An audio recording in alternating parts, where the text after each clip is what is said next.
nós vamos discutir algumas questões referentes, à fome no Brasil, tá? E gostaria de solicitar a todos, a todas que fiquem à vontade, sem formalidades alemãs, tá? Para interromper e falar a qualquer momento, tá bom? Não precisa, pelo menos comigo aqui, nesse nosso bate-papo, enfim, levantar a mãozinha, porque às vezes vou estar tão concentrado aqui na minha fala que nem vou ver a mão. Pode já interromper, tá? Como se a gente tivesse num espaço mais informal. Tudo bem? Então, a gente vai discutir a fome. Daqui a pouco eu entro no recorte específico a partir da proposta de feitura de redação, né? Mas é a fome no Brasil. E há uma discussão muito importante de se fazer hoje, né? Que toma inclusive os espaços do direito, que é a questão da verdade. Imagine, pessoal, essa discussão sobre o que é fake news, não é? O que é difundir inverdades. Ora, nas ciências humanas, esse é um problema seríssimo. Como comprovar a veracidade de algo, não é? Então, a busca pela verdade. Ora, dito isso, você imagina assim, as possibilidades de comprovação do método racional, tá? Imagina o Ocidente, o desenvolvimento científico a partir da física galileana, René Descartes, já no século XVII, e toda a metodologia racional que se organiza de modo sistêmico no século XIX. Essa metodologia não esgota o campo do conhecimento. Gostaria de deixar isso bem claro para a gente começar, né? Nas ciências humanas, nós entendemos que a experiência da verdade nos é comunicada também, por exemplo, pela obra de arte. Olha só, hein? Galileu Galilei daria um salto aqui do túmulo, se ele pudesse nos ouvir. René Descartes nem se fala, tá? A experiência de verdade pode nos ser informada também pela intuição artística, pela experiência da arte, pela obra de arte. Eu vou começar aqui mostrando como a arte, muito só de passagem, não é? Como a arte falou, citou a fome e, portanto, a existência real dela, já que também pela obra de arte nos é comunicada uma experiência de verdade. Estou falando de ciências humanas, a partir, por exemplo, da música. Todos aqui conhecem uma banda de pop rock, não é, do Brasil chamada Paralamas do Sucesso.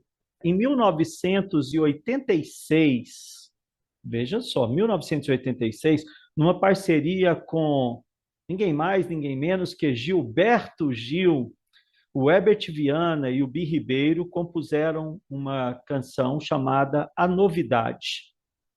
Tem um pequeno trecho, eu não vou cantar aqui, senão vai destruir a nossa atividade, né, Marina?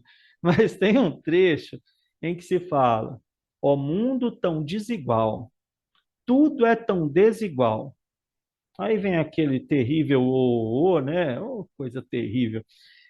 De um lado esse carnaval, de outro a fome total, né? Fazendo esse paradoxo, né? Mostrando esse paradoxo da opulência, uma das maiores festas, né, do planeta, o Carnaval brasileiro, com toda a riqueza, né, dos adereços, dos desfiles, da musicalidade, mas do outro lado, nesse mesmo espaço urbano, que é o Rio de Janeiro, nós temos, como revela o que já está revelado, né? A letra de Gilberto Gil, Herbert Viana e Ribeiro, a fome total.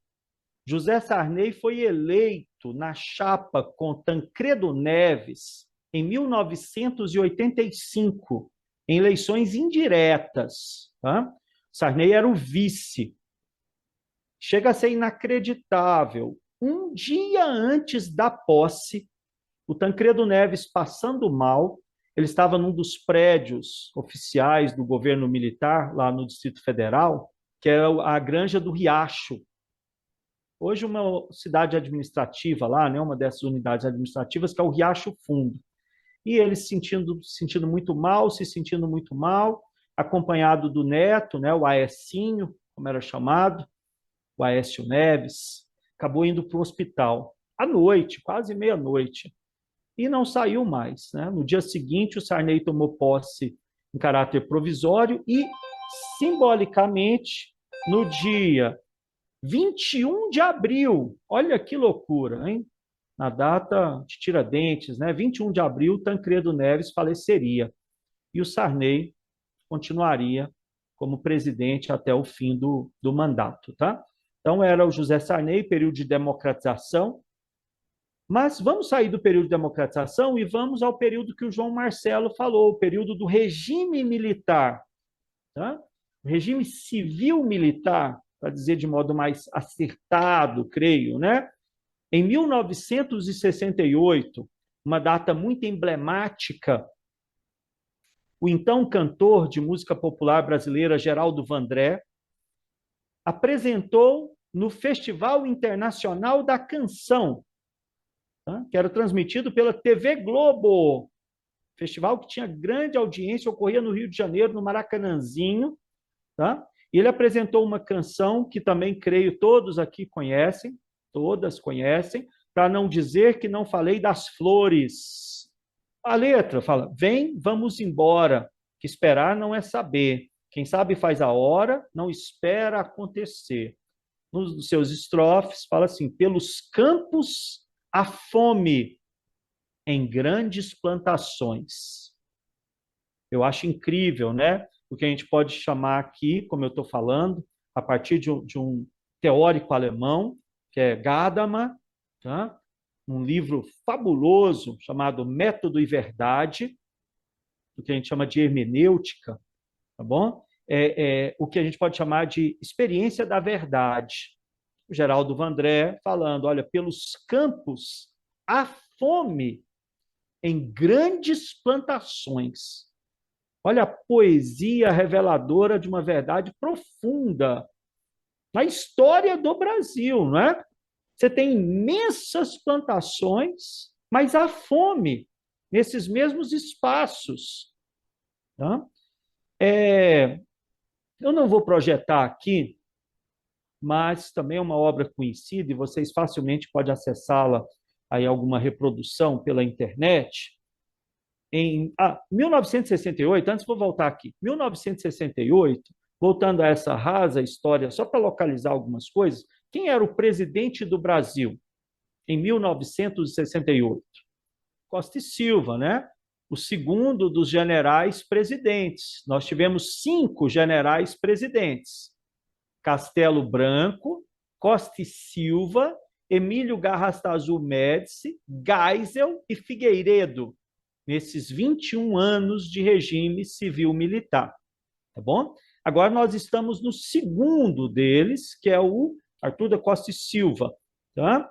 Então, na época dele, no ano de 1968, o Geraldo Vandré cantava no Festival Internacional da Canção essa música, né? Em que fala da fome de maneira muito eficaz para a gente pensar num efeito de verdade, né? Olha, pelos campos há fome em grandes plantações. Numa ditadura que ocorreu no Brasil, anos antes da ocorrida no regime militar, não é? Que é a ditadura Vargas, no chamado Estado Novo, tá bom? Um artista fabuloso chamado Portinari, Cândido Portinari, pintou em tantas de suas obras a fome, a miséria. Eu gostaria de destacar aqui, sobretudo, e recomendo que vocês deem uma analisada depois nessa tela, chamada Criança Morta. Tá? Criança Morta é uma tela de 1944, plena ditadura Vargas, Nordeste brasileiro, essa tragédia que, no mesmo período ditatorial, embora 6 anos antes, numa obra belíssima do modernismo brasileiro, já na sua segunda fase, a fase regionalista, Graciliano Ramos escreve um livro fabuloso chamado Vidas Secas, de 1938, né? A miséria ali causada pela seca. Ora, mas não se iludam, né? A miséria não é só um elemento natural, né? Soma-se a essa miséria da seca nordestina a imposta pela influência social, tá? Representada aí pela exploração dos ricos, os ricos proprietários da região. Isso se percebe no texto de Graciliano Ramos, um texto seco, tão seco quanto as vidas que ele representa, como a de Fabiano, né? Um protagonista ali dessa personagem central dessa obra. Ora, então, só passei de maneira muito resumida por algumas das representações artísticas que revelam a existência da fome no Brasil, né? E essa é uma revelação que eu repito, para as ciências humanas tem algum efeito de experiência de verdade. Não é só o método racional que nos interessa, a arte também consegue apontar alguns desses elementos, né? Eu consigo ver muito mais o passado escravista em colapso numa obra do Machado de Assis, como o conto Pai contra Mãe, do que, às vezes, num trabalho muito rigoroso de um cientista social. Sem querer desmerecer o cientista social, mas falando que o que a Sandra Pesavento, uma historiadora do Sul, do Rio Grande do Sul, já falecida, chama de passeidade, né? Como a literatura consegue captar sensibilidades de um tempo ou outro que o historiador, que o cientista social não consegue penetrar, porque o artista tem intuições muito especiais, né? Mas vamos sair desse campo agora da experiência de verdade, da verdade enquanto obra de arte, e pensar aqui a fome percebida pela racionalidade, que escapa do campo, da tela do Portinari, que escapa da leitura de uma poesia do Geraldo Vandré, não é? Ou mesmo de um texto como o de Graciliano Ramos. Então, primeiro nós pensamos nesse caminho que as ciências humanas pode trilhar, né? Que é a busca pela verdade por meio das artes. Então, mapeamos um pouco como a fome é percebida na música, na literatura, nas artes plásticas. Mas vamos olhar agora para um outro caminho também da busca pela verdade, que é a racionalidade. Então, estou falando agora de outro campo de percepção da verdade, que é o da racionalidade moderna, né? Nesse sentido, na década de 1940, temos no Brasil o surgimento da preocupação com a contagem, olha só, hein? A contagem de pessoas que passavam fome. Tá bom? Então, agora não é uma intuição ou uma percepção da sensibilidade de um Portinari, da caneta de um Graciliano Ramos, da pena, né, de um Graciliano Ramos, mas é a partir da inteligência de um intelectual tão importante como foi Josué de Castro, e num trabalho fabuloso publicado em primeira edição em 1946, chamado A Geografia da Fome. Josué de Castro, em 1946, foi o responsável pelo primeiro mapa da fome do país. Tá? E esse mapa não foi um levantamento à la Nações Unidas, tá? Foi um levantamento acompanhado de seus determinantes. Tá? Ele faz também incursões interpretativas acerca do que gerava fome num país em que há grandes plantações, como apontou para nós Geraldo Vandré na letra de 68. Né? Então, ao pensarmos essa questão da quantificação de pessoas que passam fome, a gente começa a se aproximar um pouco do nosso tema, né? A insegurança alimentar no Brasil, quantificá-la. O texto 3 dos textos motivadores está lá o seguinte: segurança alimentar é quando o domicílio, né, tem acesso regular e permanente a alimentos de qualidade e em quantidade suficiente, sem comprometer as outras necessidades essenciais. Tá bom? Então, no texto 3, você tem uma definição de insegurança alimentar.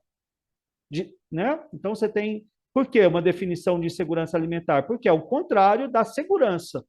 O texto 3 está falando da segurança alimentar. Define-se a insegurança a partir do seu contrário. Né?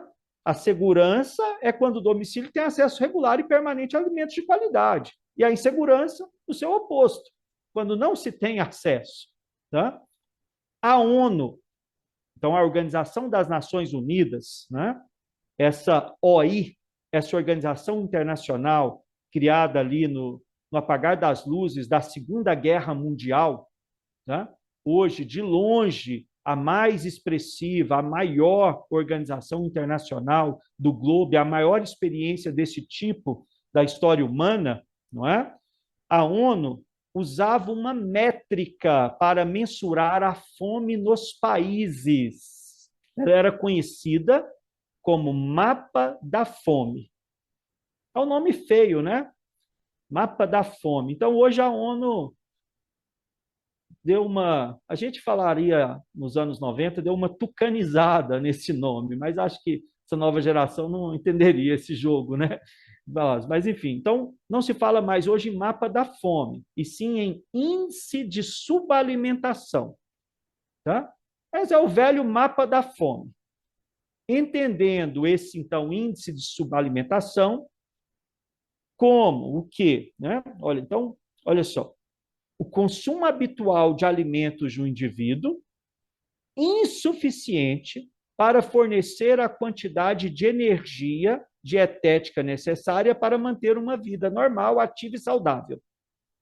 O mapa da fome que a ONU fazia, hoje chamado Índice de Subalimentação, portanto, ela ainda faz, só que tem outro nome, inclui o quê? Incluía e inclui o quê? Países que tenham mais de 2,5% da população em situação de subalimentação, de fome, tá bom?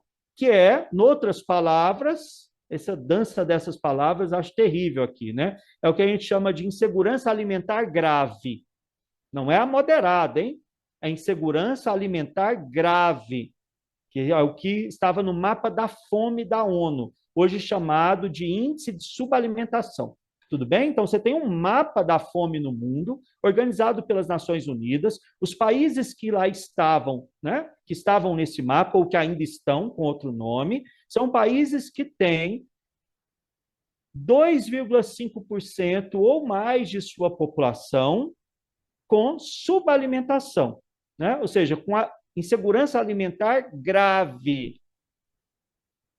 Vocês também não devem se lembrar, salvo quem tem aí a idade do Carlos André, da Marina, ou a minha, né? Mesmo a minha, quando o Brasil saiu do mapa da fome. Acho que teve gente que soltou até foguete, essa cultura, né, de fazer barulho para aterrorizar os cães. Então, ora, o Brasil saiu do mapa da fome em 2014, porque o Brasil sempre figurava no mapa da fome. Mas, em 2014, o Brasil não mais nele estava. Então, muito se falou sobre isso. Se usou politicamente isso, né? Afinal, nós tínhamos ali o aniversário de uma década, um pouquinho mais, na verdade, de governo petista, e o Brasil saía do mapa da fome. Ora, o Brasil era percebido pelo Sul global como um case de sucesso. Um case é só para provocar o professor Carlos André e a língua portuguesa. Brincadeira, tá? Então, era um caso que tinha muito a oferecer, porque o país possuía, então, era entendido assim, possuía uma expertise, né? Que poderia inspirar outras nações a superar o sério problema da fome. Me lembro de agentes governamentais sul-africanos chegando ao Brasil para descobrir o que vocês fizeram, como é que faz para a gente sair do mapa da fome, nós queremos também, né? Ora, a nossa alegria durou pouco, né? A gente saiu em 2014, em 2018 a gente voltou. A ONU tucanizou, né? Como eu falei, aí era o mapa com prevalência de índice de subalimentação. Fala sério, é o mapa da fome. É feio mesmo o nome, né? Em 2018, para se ter uma ideia, o Brasil estava, segundo as Nações Unidas, com 2,6% da população, né, em situação de subalimentação, ou seja, insegurança alimentar grave. Tá? 2,6. Então, voltamos a estar no mapa da fome, que não era mais chamado de mapa da fome. Em 2018, a gente ficou fora dele em 14, 15, 16 e 17. Em 18, nós voltamos para nunca mais sair. Tá? Então, 2018 e 19, o Brasil voltou a configurar com esse índice aí, 0,1% acima do ponto de corte, que é 2,5% da população. No biênio 2020-2021, esse percentual, nos dados da ONU, tá bom? Então, são os dados da ONU, o Brasil já estava com 4,1% da população em segurança alimentar grave, portanto, no mapa da fome, chamado agora de mapa com prevalência de índice de subalimentação, tá bom? Que às vezes o jornalista não se dá conta disso. Mas é uma discussão inútil para nós aqui. Vamos lá. Mas a ONU também faz um mapa com prevalência de insegurança alimentar, que inclui a insegurança moderada. Moderada, tá? Então, vai somar o que é chamado de insegurança alimentar grave, tá? Com a insegurança moderada, que é aquela em que os membros da família precisam pular uma refeição, não tem segurança de que terão alimentos no mês seguinte, tá? Chamada insegurança alimentar moderada. Aí, no último dado da ONU, já nos anos 2020, né? 2020 e qualquer coisa, 29% da população brasileira estava nesse quadro, tá bom? De insegurança alimentar grave ou moderada. No texto 1 da fonte motivadora, coloca-se que na definição de segurança alimentar da FAO, né? Fundo de Alimentos da ONU, né? Essa frente da ONU, ligada à questão de alimentos, ela fala em 4 dimensões da segurança alimentar: disponibilidade, estabilidade, acesso e utilização.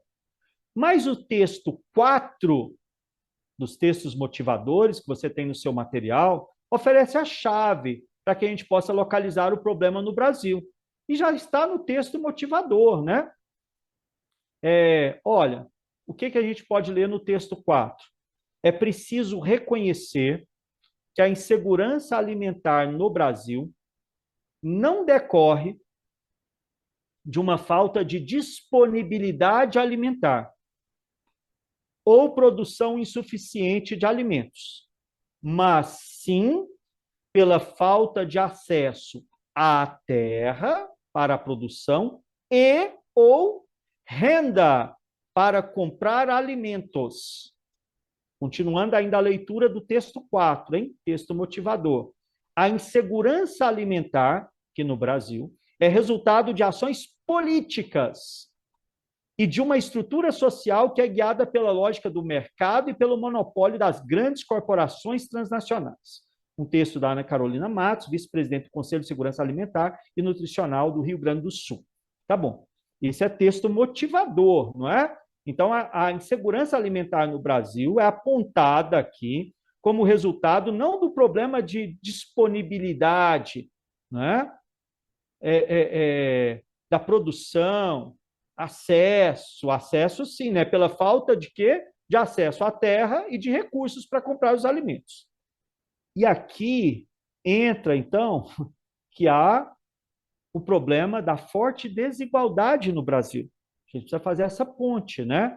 Se as pessoas não têm recursos para comprar alimentos, e a gente está falando em 29% da população brasileira, quando se pensa também na insegurança alimentar moderada, ela vai atingir até, se somarmos quem está em insegurança grave, alimentar grave e moderada, 29% da população, mas então nós temos 71% que não se encontram nesse estado, né?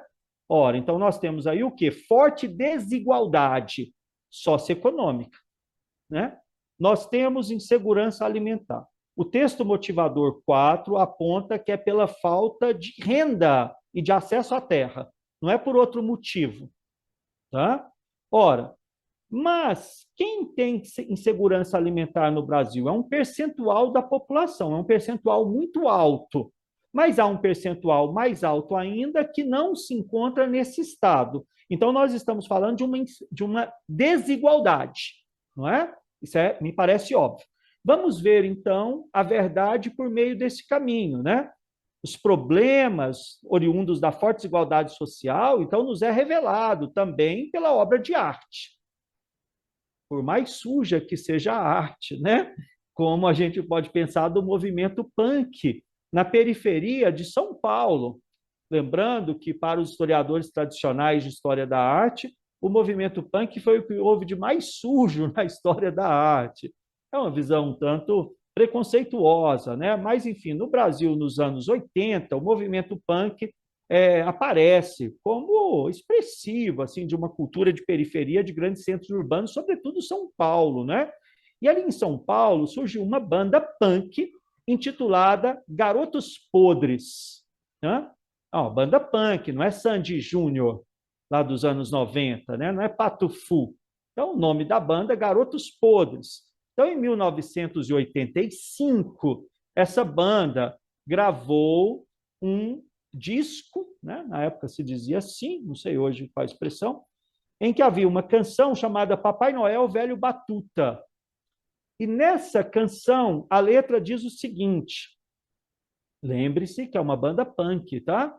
Então, insisto nisso. Então, é uma linguagem desse universo, da freguesia do ó, como diria Gilberto Gil. Papai Noel Velho Batuta, rejeita os miseráveis, eu quero matá-lo, aquele porco capitalista. Presentei os ricos, cospe nos pobres. Presentei os ricos, cospe nos pobres. E só um pequeno trecho, né? Nessa cultura urbana do rock nacional, que Brasília foi um centro muito fundamental, né? Muito decisivo nessa expressão, havia uma banda chamada Plebe Rude. Plebe Rude. Em 1986, essa banda gravou um disco chamado O Concreto Já Rachou. E nele há uma canção em que a letra fala o seguinte: com tanta riqueza por aí, onde é que está? Cadê sua fração? Com tanta riqueza por aí, onde é que está? Cadê sua fração? Posso vigiar teu carro, te pedir trocados, engraxar seus sapatos?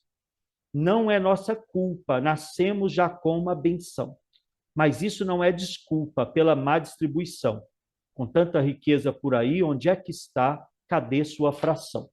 Então, eu estou falando que essa historiadora gaúcha, a Sandra Jataí Pesavento, chama de passeidade, que é uma sensibilidade artística reveladora da verdade. Uma verdade que possivelmente para Galileu Galilei nada diria, mas que para nós das humanidades é muito reveladora. Tá? Manuel Bandeira, em 1947, compôs um poema que só de lembrá-lo eu já arrepiei, chamado O Bicho, denunciando o abismo social no Brasil. Diz o poema, né? Diz Manuel Bandeira, em sua poesia, vi ontem um bicho na imundície do pátio, catando comida entre os detritos. Quando achava alguma coisa, não examinava nem cheirava, engolia com voracidade. O bicho não era um cão, não era um gato, não era um rato. O bicho, meu Deus, era um homem. Ora, então, o que Manuel Bandeira está fazendo em 1947, entre outras coisas, é uma denúncia acerca do abismo social experimentado pelo Brasil. Agora, saindo dessa parceidade, não é? Dessa visita às sensibilidades das artes, que é reveladora de uma verdade, tá? Uma verdade que não é galileana, que não é de Descartes, mas que é válida para as ciências humanas, eu volto ao Josué de Castro, já a racionalidade ocidental, na sua Geografia da Fome, tá? Publicado um ano antes do poema de Manuel Bandeira, hein? Tá? Ele afirmava na sua obra, que afirma, né? Pode visitar a obra, que a fome, olha o Josué de Castro, hein? Geógrafo, médico, afirmava que a fome não era um problema natural. Isto é, não dependia de resultados, né, dos fatos da natureza. Era fruto de ações dos homens, de suas opções, da condução econômica que davam a seus países. Volto a visitar o texto motivador 4, tá? Olha lá, a insegurança alimentar no Brasil não decorre, aliás, não sei se eu visitei o texto motivador 4, mas visitando ele, a insegurança alimentar no Brasil não decorre de uma falta de disponibilidade alimentar ou produção insuficiente de alimentos, mas sim pela falta de acesso à terra para a produção e ou renda para comprar alimentos. Sim, já tínhamos visitado. A insegurança alimentar no Brasil não decorre de falta de disponibilidade alimentar. Viram a verdade do Geraldo Vandré? A fome em grandes plantações? É isso aqui que o texto 4 está colocando de uma outra maneira, né?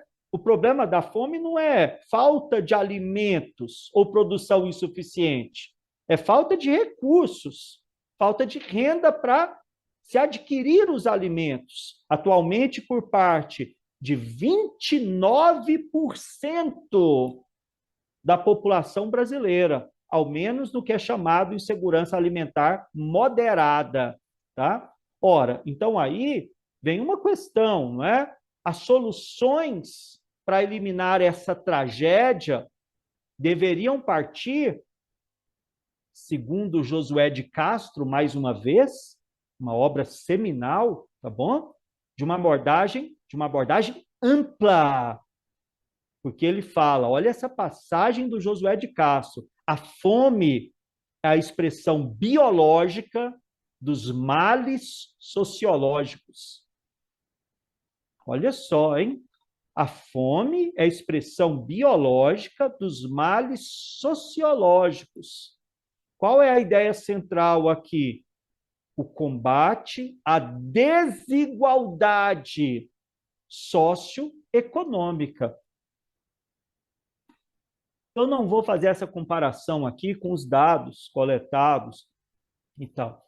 Mas pensa um país com completa segurança alimentar como a Noruega, tá? Olha o índice que é usado há um pouco mais de 100 anos no mundo para mensurar a desigualdade nos países, né? Que é o índice de Gini. O índice de Gini, né? Quanto mais perto de zero, mais igualitária é a sociedade. Quanto mais perto de 1, mais desigual. Se você for olhar o índice de Gini dos países, você verá que o Brasil está lá no topo, entre os países mais desiguais do mundo. Não sei se atualmente, como 11º dos 193 membros das Nações Unidas, mas é algo por aí, tá bom? lá no topo dos países mais desiguais.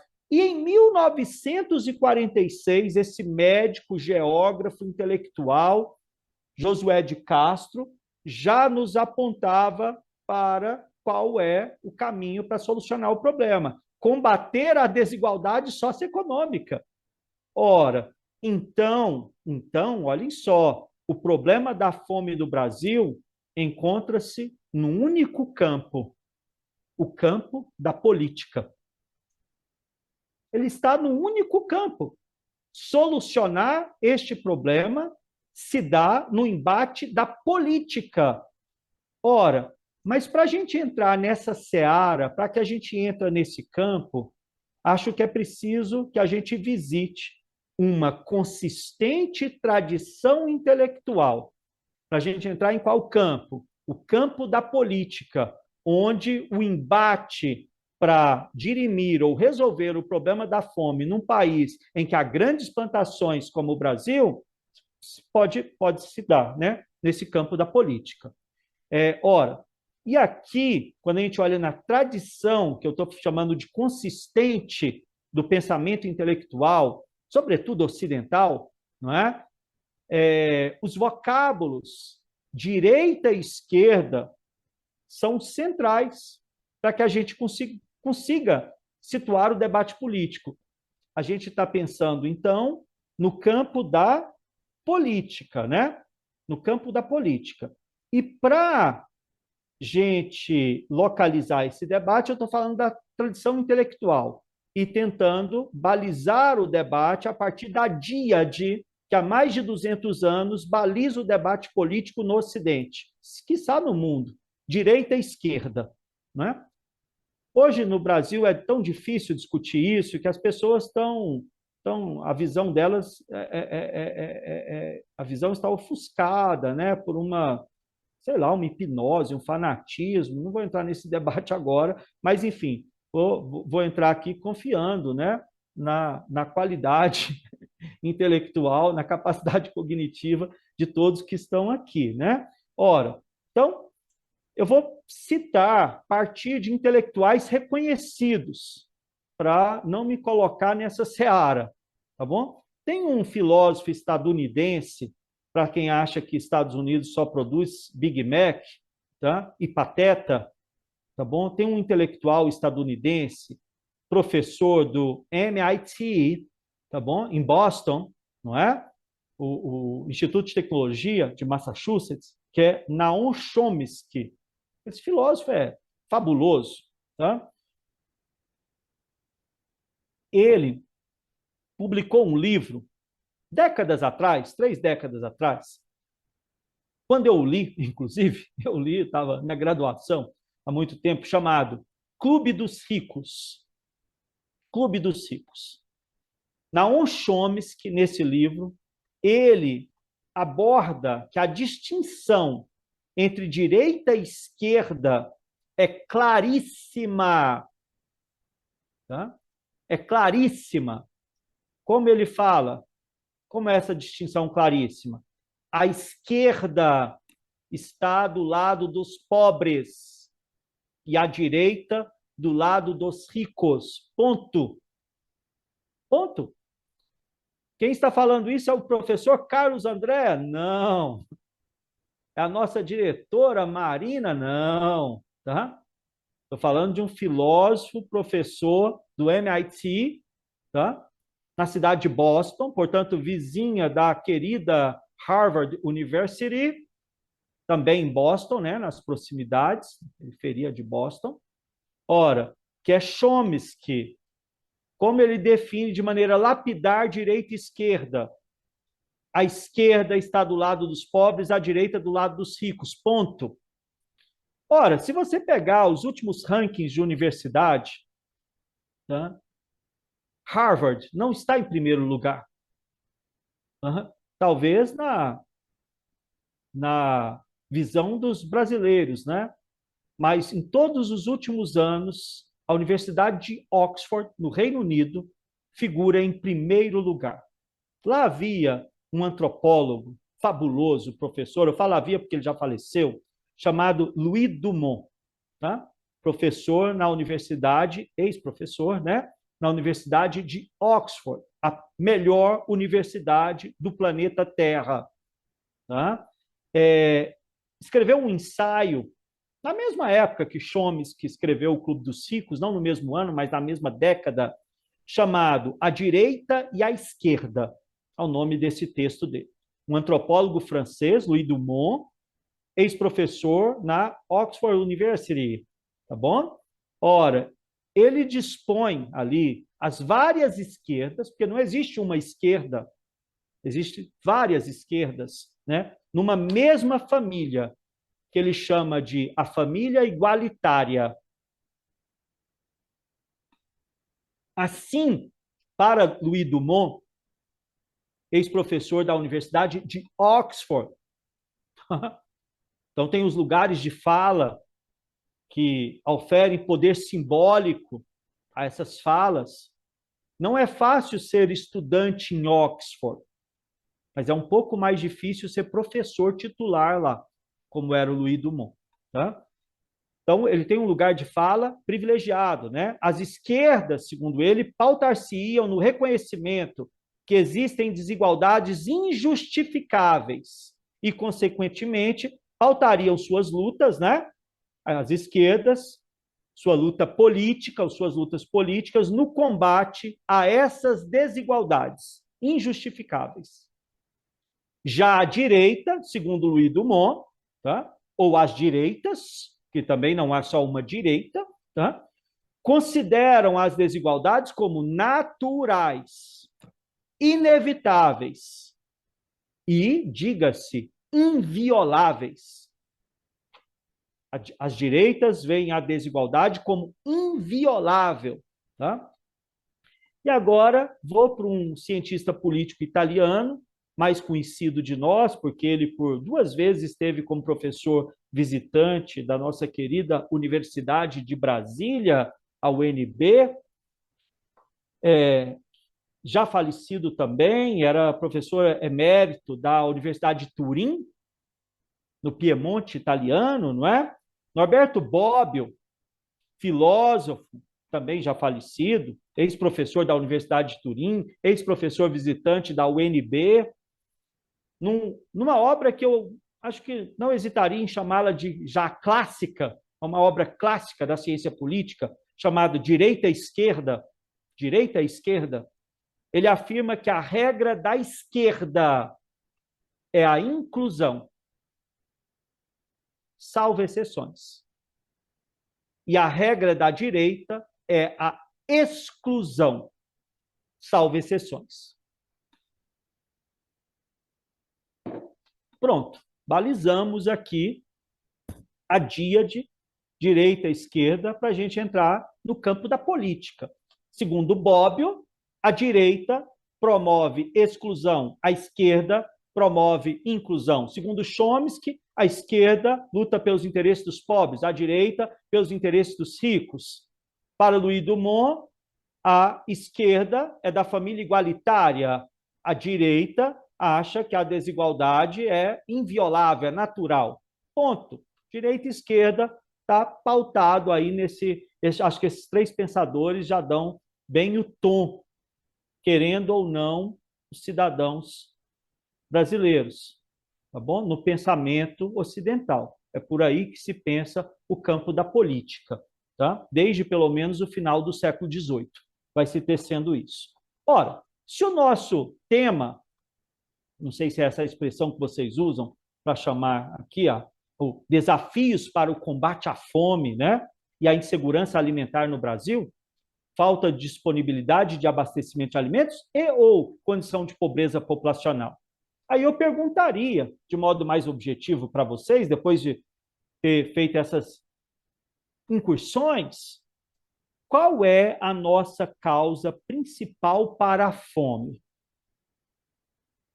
Qual é a nossa causa? Tem fome no Brasil? Ora, segundo a ONU, 29% dos brasileiros hoje vivem em situação de insegurança alimentar, grave ou moderada. 29% da nossa população. Então, nós estamos falando de cerca de 60 milhões de seres humanos, não é? Ora, por que que tem essa fome? Qual é a causa principal? Falta alimentos? É porque não tem abastecimento? O alimento não chega? Será que esse é o motivo? Pode até acontecer casos assim, mas será que são motivos principais? Creio que não, né?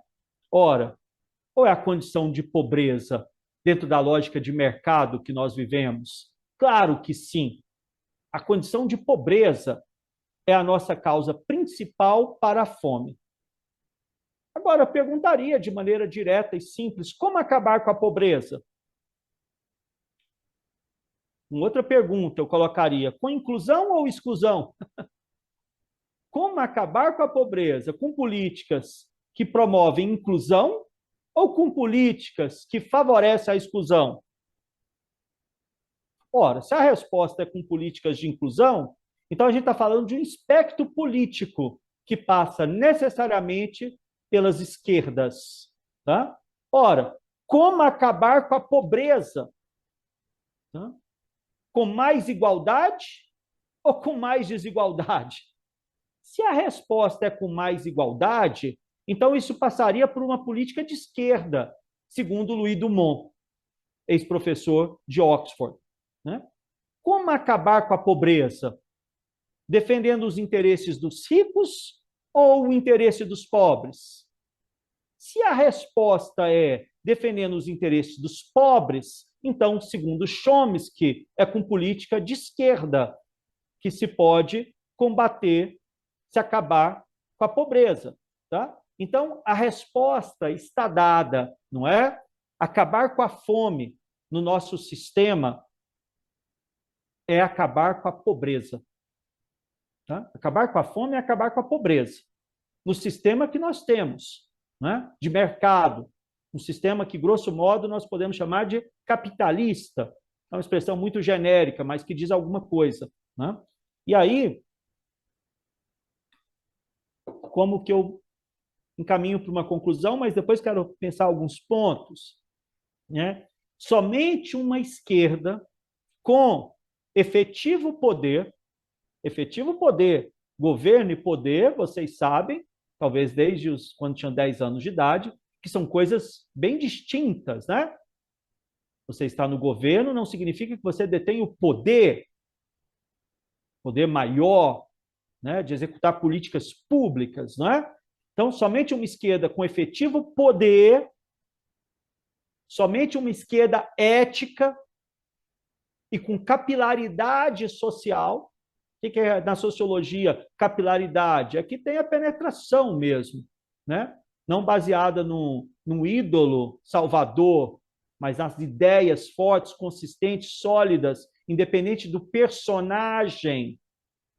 Tá? Não estamos à procura de um Antônio Conselheiro Salvador, essa cultura messiânica que não desprega do nosso subdesenvolvimento eterno, como canta Caetano numa letra, né? Será que sempre precisaremos de ridículos tiranos? A América Católica sempre precisará de ridículos tiranos? Tá? Então, somente uma esquerda com efetivo poder. Por que eu falo de esquerda? Porque eu estou falando de como é entendida a esquerda na cultura intelectual ocidental, que luta por igualdade, que luta a favor dos pobres, né? Que luta pela inclusão, nesse sentido, tá?